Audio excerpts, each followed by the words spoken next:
ఓం నమో వెంకటేశాయ. ఫిబ్రవరి 16న దివ్యమైన రోజు, దైవంతో కలిసిన క్షణమది.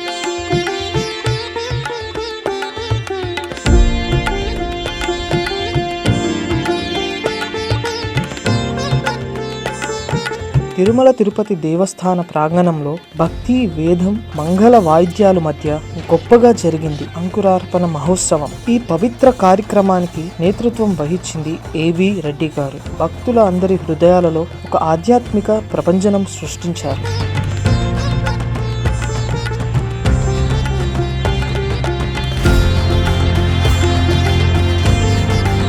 అంకురార్పణ అంటే ఒక ఆరంభం కాదు, ఒక సంకల్పం, ధర్మ విజయానికి ఒక బీజం.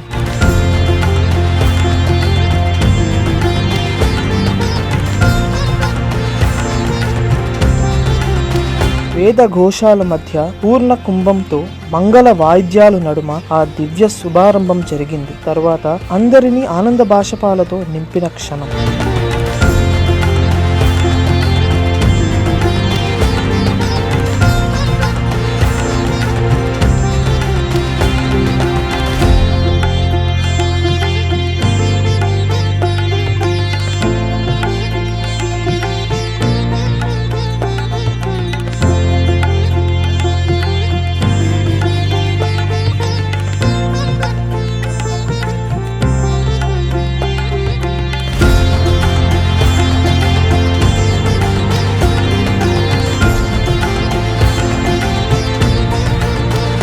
సాక్షాత్తు వెంకటేశ్వర స్వామి వారి దివ్య ఊరేగింపు. గోవింద గోవింద అనే ఘోషాలు ఆకాశాన్ని తాకుతూ ఉన్నాయి. భక్తుల నమ్మకం, భావోద్వేగం ఒక సముద్రంలాగా పరిగెత్తింది. స్వామివారి అలంకరణ, దివ్య తేజస్సు, చుట్టూ దీపాల వెలుగులో ఆ దర్శనం చూస్తే మనసు చాలా ఆనందంలో మునిగి తేలింది. ఇది ఒక ఉత్సవం కాదు, ఇది భక్తి యాత్ర. ఇది మన సంస్కృతానికి గౌరవం. ఈ రోజు మన జీవితంలో మర్చిపోలేని దివ్య స్మృతిగా నిలిచిపోయింది. ఓం నమో వెంకటేశాయ.